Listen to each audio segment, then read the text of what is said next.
This is my true story. I raised my son with everything I had, believing he would stand by me when I grew old. But one evening, in front of his wife, he raised his hand and slapped me across the face. They both laughed while I stood there in silence. All I wanted was respect, a little kindness after a lifetime of sacrifice. Instead, I was treated like a burden. That night my heart broke, but I didn't fall apart. I went somewhere he never expected.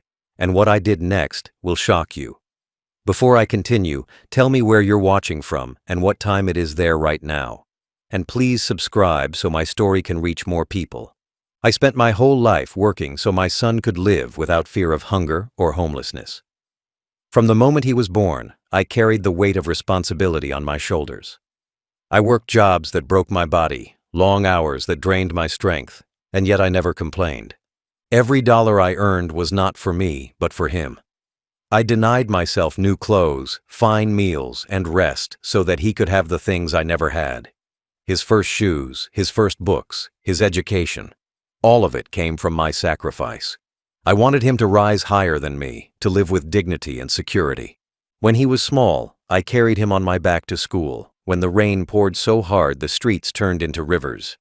I went without food, so he would never feel his stomach growl at night. I saved money for years, just to buy him a desk so he could study properly. When he fell sick, I spent sleepless nights by his side, holding his hand, praying for his health. Every choice I made revolved around one thought. My son must have a better life than I did. As he grew, I did even more. I saved for his wedding, helped him buy his first car, and eventually built a house with my own hands and money so he would never worry about shelter. That house was more than walls and a roof. It was the story of my sacrifices, the fruit of my labor, the legacy of my blood and sweat. I believed that when I grew old, that same house would protect me. I believed my son would open its doors to me with gratitude, knowing how much I had given so he could stand tall. I saw him as my pride. I thought he would be my comfort in old age. I believed he would honor me with respect, that he would remember the years I bent my back so his would not break. I gave him everything because I wanted him to stand as a man who carried his father's name with pride. But the reality was far different. What I thought was love became entitlement. What I thought was gratitude turned into greed. All my sacrifice had not made him better. It had made him arrogant. Still, in those early years, I did not see it. I told myself that my duty as a father was to give, even if I received nothing back. I told myself that patience would bring respect. But the truth was that every sacrifice I made had planted in him the belief that he was owed more, that nothing I gave was ever enough. My sacrifices built him a life, but they also blinded him to the value of love. He saw comfort, but he never saw the cost. He saw the house, but he never saw the blood in the bricks. He saw money, but he never saw the years I lost earning it. And yet, despite everything, I still hoped. I still believed that the foundation I built for him would hold not just walls, but love. I still believed my sacrifices would one day be repaid with kindness. That hope kept me alive through the hardest years. But I would learn, painfully, that hope can be the cruelest burden of all. The cracks did not appear all at once. They began small, almost invisible, the kind of things a father ignores because love makes excuses. At first, it was the way my son spoke to me. Less kindness, less patience, more sharpness in his voice. He no longer called me with warmth. He barked words like commands, short and cold, as if I were not his father, but a servant standing in his way. I told myself it was stress, that married life and work made him tired. I forgave him in silence, because that is what fathers do. But those cracks widened over time. Respect faded, replaced with small humiliations. When guests visited, he no longer introduced me with pride. Instead, he spoke of me like I was old furniture in the corner of the room, something to notice briefly before moving on. At family dinners, when I spoke, he rolled his eyes. When I asked simple questions, he sighed with impatience. My words had once been law in his childhood. Now they were treated as noise. I began to feel like an intruder in the very house I had built. Then came the whispers between him and his wife.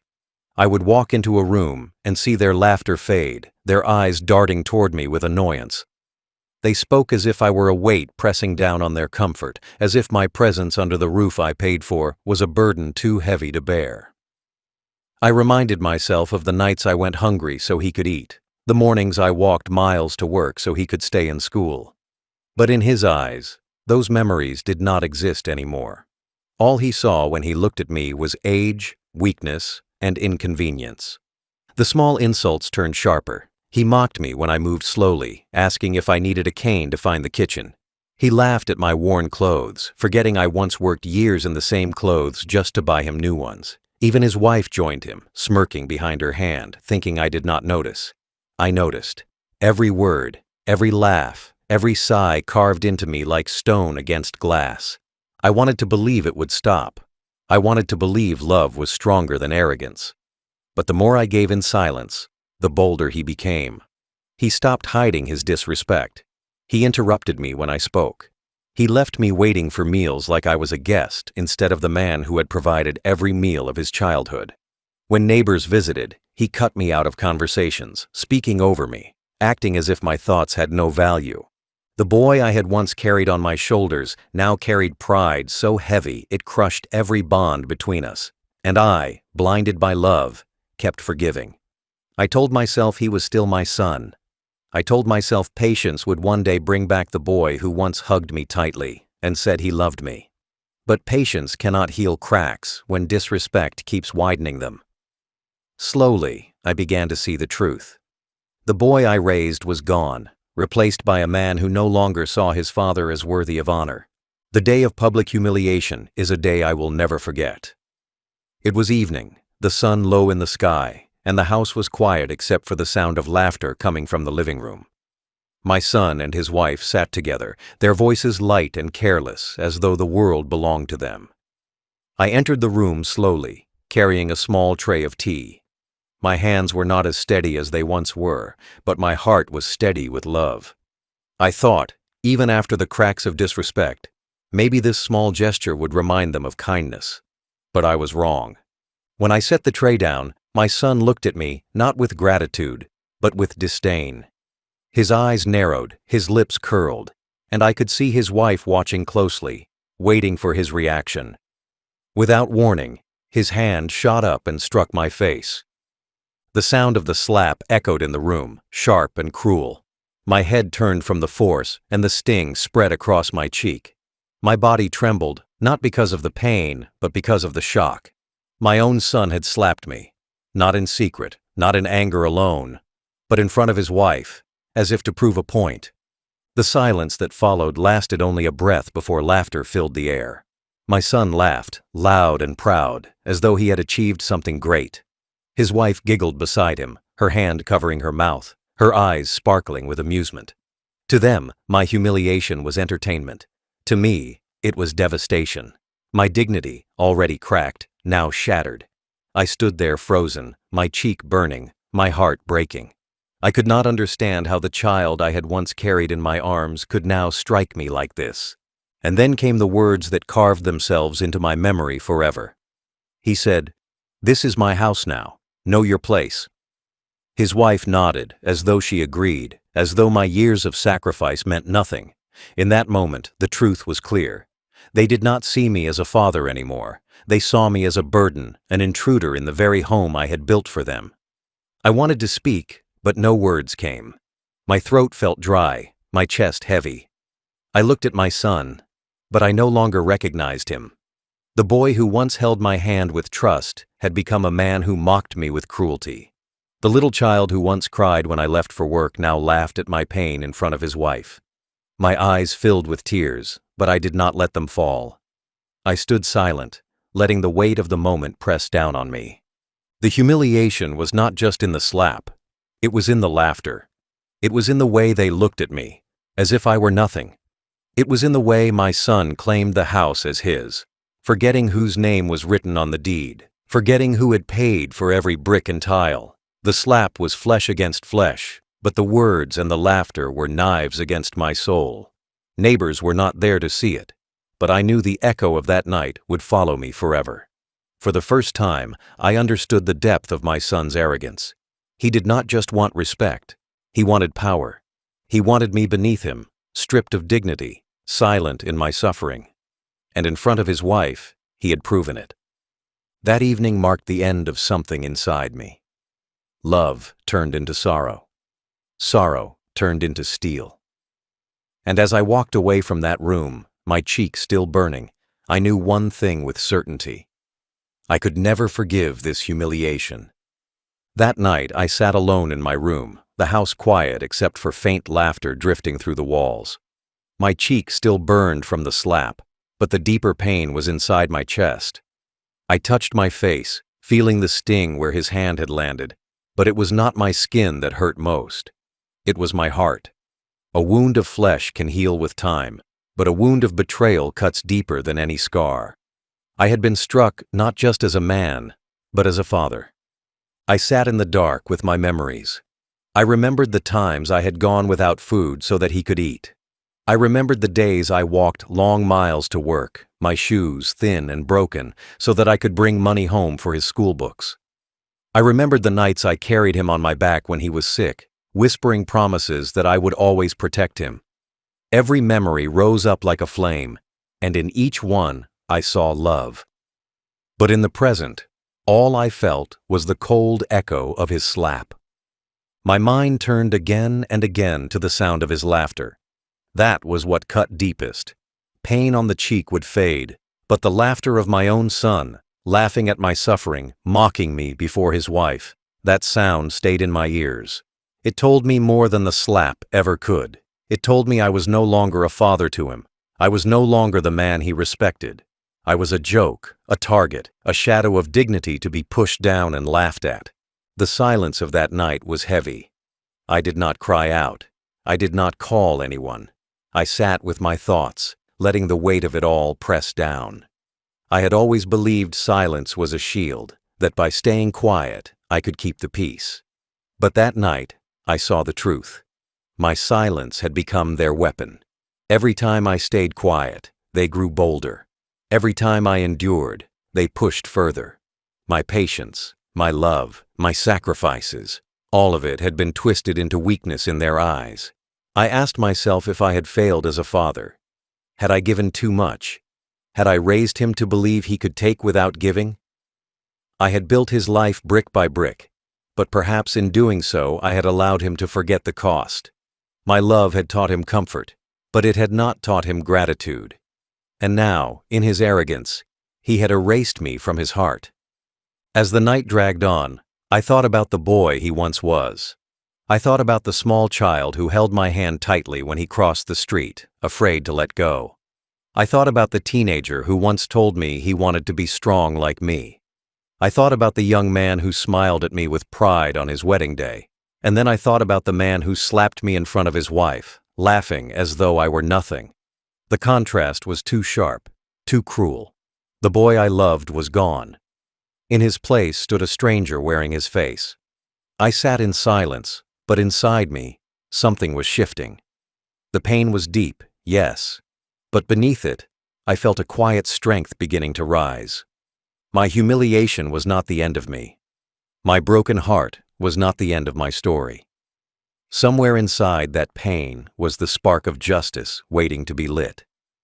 That night, I endured the silent pain, but I also began to see that silence would not be my answer anymore. My son believed the house belonged to him. He walked its halls with pride, spoke of it as though it were his, and even dared to strike me under its roof, declaring it as his domain. But what he forgot was the truth written in ink, sealed in law, and carried in my hands. The deed of the house, the registry, the final ownership, all of it still bore my name. He had lived under this roof for years, but it was not his. It was mine. He mistook comfort for ownership. He mistook my silence for surrender. But I had never surrendered. The house was more than walls and bricks. It was my life's work. I had poured decades of labor into it, scraping together money from long hours and broken bones to see it built. Every tile on the roof, every stone in the foundation, every door that swung open carried the story of my sweat and sacrifice. I gave him the keys to live there, but I never gave away the right to call it his. That truth remained hidden, quiet like me, waiting for the day it would speak louder than any slap. As he strutted around, mocking me, laughing with his wife, believing himself the master of the house, I thought of the documents locked safely away. His arrogance blinded him to the power I still held. He forgot that the law does not bend to arrogance. He forgot that blood does not erase signatures. He forgot that while he may have slapped me in front of his wife, I could erase him with the stroke of a pen. I sat in silence, but I did not sit in weakness. My silence was a mask, covering the truth he had chosen to ignore. He called me worthless, but the papers said otherwise. He thought I was powerless, but the registry said otherwise. He thought he had won, but in reality, he had already lost. Because in the end, respect is not inherited, it is earned, and ownership is not assumed, it is proven. He had neither respect nor ownership. He had only arrogance. The forgotten truth was this: I had given him everything, but I had never given him the deed. He could strike me. He could laugh at me. He could even tell the world it was his house. But when the law spoke, it would speak my name, not his. He had forgotten that the roof over his head was still mine to take away. And one day soon, he would learn that truth in the hardest way possible. That night, after the laughter had faded and the house fell into silence, I sat alone with my thoughts. The sting of the slap still lingered on my cheek, but the greater wound lived inside my heart. My son's words echoed in my head. This is my house now. Know your place. He had declared victory, mocking me under the very roof I had built. But as I sat in the dark, I realized something clear and undeniable. The only victory was mine, if I chose to claim it. For years, I had endured. I had swallowed the insults, ignored the disrespect, and carried the humiliation in silence. I told myself that patience was the answer, that love would heal the cracks. But after that slap, I knew love could no longer cover what had been broken. Respect had died, and without respect, family means nothing. I looked around the room, at the walls I had paid for, at the furniture I had carried inside with my own hands, and I felt my anger turn into clarity. Enough was enough. I thought of the years I had gone without sleep to provide for him. I thought of the nights I had walked home with aching bones so that he could eat well. I thought of the sacrifices, the countless sacrifices that had built the foundation of his life. And I asked myself, for what? For this? For a slap and laughter in front of his wife? No, my sacrifices would not end with humiliation. My life would not end with me bowing my head before cruelty. In that moment, I made my decision. If my son wanted to treat me as a burden in my own house, then he would learn what it meant to lose that house. If he wanted to humiliate me under my own roof, then I would take that roof away. My revenge would not be loud, it would not be violent, it would be clean, final, and unbreakable. I would use the power he had forgotten I still held, the power of ownership, the power of law, the power of silence turning into action. I felt a calm settle over me as I thought it through. My decision was not made in anger, but in justice. My son had crossed the line, and there was no return. He believed he had broken me, but he had only awakened the strength he thought was gone. I would not raise my hand against him. I would not shout. I would not fight. I would simply act. And when I acted, his laughter would end. That night, I lay down with resolve in my heart. Tomorrow, I told myself, tomorrow I begin. Tomorrow, I take back what is mine. Tomorrow, I erase his arrogance and remind him of the truth he has forgotten. And as I closed my eyes, I felt no fear, no guilt, only certainty. My decision had been made, and it would change everything. The next morning, I rose with a quiet determination I had not felt in years. The pain of the slap lingered, but it no longer weakened me. It fueled me. I walked to my small cabinet and pulled out the documents I had kept safe all these years. The deed, the registry, the legal proof that the house was mine. I held them in my hands and felt the weight of power return. My son thought his laughter had stripped me of worth, but the truth sat in those papers. I still had control. I made my way to my lawyer's office, a man who had known me for decades. He looked up as I entered, and I could see his eyes widen at the firmness in my step. I sat across from him and explained what I wanted to do. My voice did not shake. I told him I wanted every right reclaimed, every loophole closed, every door secured. I wanted my son cut out of the property completely. No confusion, no questions, no way for him to fight back. The lawyer nodded and pulled out the forms. One by one, I signed them. My hand was steady, my heart even steadier. Each signature was a strike stronger than any slap. Each stroke of my pen was a wall being rebuilt, not for him, but for me.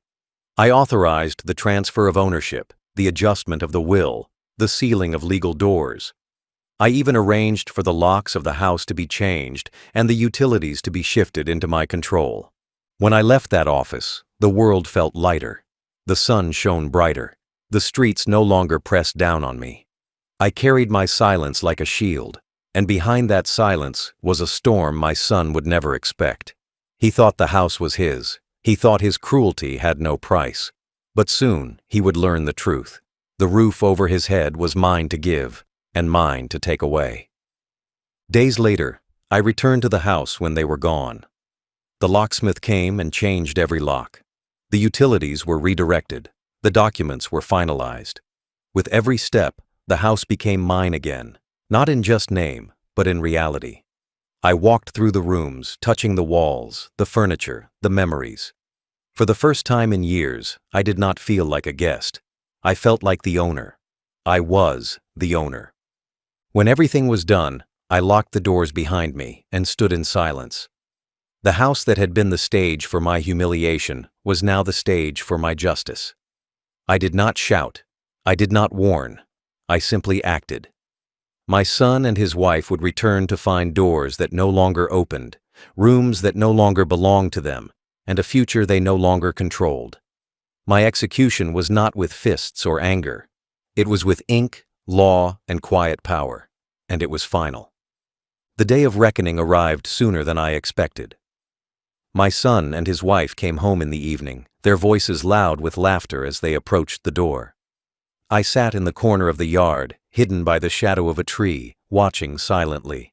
I wanted to see their faces when they realized what I had done. He reached for the door handle with the same arrogance he carried every day, but this time it did not turn. He pulled harder, his confidence fading into confusion. He tried his key again and again, but the locks had changed. His wife stood behind him, frowning, asking what was wrong. The sight of his frustration was the beginning of justice. He pounded on the door, shouting for it to open, as if the wood itself owed him obedience. His wife pulled at his arm, her voice sharp, asking if he had forgotten to pay something or if there had been a mistake. But there was no mistake. The house was no longer his to claim. Their belongings were inside, but their rights were gone. He shouted louder, calling my name, his voice filled with anger and panic. I stayed silent, watching. For the first time, he was the one outside, powerless. For the first time, he felt what it meant to be unwanted in a home. When he realized the locks were not broken but replaced, his face changed. The arrogance drained from his eyes, replaced with rage. He cursed me, screamed at the walls, threatened to break the door. But even in his fury, he knew the truth. The law was not on his side. The papers bore my name. He could not call the police because there was no crime. There was only justice written in documents he had ignored. His wife looked at him with disbelief, shaking her head. She asked why he had not secured the deed in his name.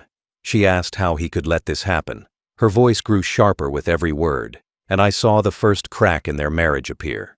The neighbors began to gather, drawn by the noise. They stood in small groups, whispering, pointing, watching the proud man who once laughed at me now banging on a locked door. They saw his wife's face twist in anger, saw his fists slam against wood that would not open, and they remembered the stories they had heard, the whispers of how he treated me. Now they watched as humiliation returned to him, doubled. He looked over his shoulder, saw the eyes of the neighborhood on him, and his rage turned into shame. He dragged his wife away from the door, but she was not silent. She shouted at him, accusing him of destroying their lives, of letting pride blind him. I could hear every word, and I knew she was right, though not for the reasons she thought. His cruelty had destroyed him long before that door locked. The slap he gave me was the real key that closed his future. The locks only made it visible. That night, they had no place to go. They stood outside for hours, arguing, blaming, pacing. Finally, they left, their heads low, carrying nothing but their pride. And even that was cracked. The house stood behind them, silent, unmoved, no longer theirs. And I, standing in the shadows, felt the weight of years lift from my shoulders. The fallout had begun. After that night, everything changed. My son, once so full of pride, now carried himself with the weight of shame. The house he thought was his no longer welcomed him. The walls he claimed as his own now stood locked against him. He tried in the following days to fight back, but every effort only proved his powerlessness. He went to the lawyer, he made calls, he shouted threats, but the law was not on his side. Every paper bore my name, every right rested with me. He had no claim, no power, no path to take the house back. His arrogance had blinded him to reality, and now reality stood like a mountain he could not climb. His wife grew colder with each passing day. She blamed him for their downfall, for his foolishness, for his cruelty toward me. Their marriage cracked under the weight of their new life. They were forced to stay in cheap motels, moving from place to place, their clothes wrinkled, their savings drained. Neighbors whispered when they saw them, shaking their heads. The man who once laughed while striking his father now walked the streets homeless, carrying his belongings in bags instead of living in the home I had built. His wife's eyes, once filled with pride, now glared at him with anger and regret. Meanwhile, I lived differently. I had no desire for revenge that screamed. My revenge was quiet, settled, complete. I stayed in the house for a while, walking through each room, feeling the peace of reclaiming my dignity. I sat in the living room where I had once been slapped and felt no fear, no weakness. Instead, I felt strength. I had taken back what was mine. I had shown him that cruelty has a price, that respect is not optional, and that a father is never truly powerless. The neighbors respected me in silence. They looked at me differently, no longer with pity, but with quiet admiration. They knew what had happened, and they knew I had chosen dignity over surrender. They whispered about how justice had been served, how the old man who had once been mocked was now the one standing tall. Their respect was not loud, but I felt it in their eyes, and that was enough. My son tried one last time to plead. He came to the house, his head low, his words softer. But even then, I saw no true remorse in him. He did not apologize for the slap. He did not admit his cruelty. He only wanted the comfort of the house back. His eyes did not show love. They showed desperation. And so, I turned him away. I closed the door behind me and let him walk into the night, carrying the weight of his choices. The aftermath was clear. He had lost everything because he had failed to value the one thing that mattered most: respect. His wife drifted away from him, his pride shattered, his future uncertain. And me? I found peace. I no longer lived under the shadow of humiliation. I no longer carried the pain of silence.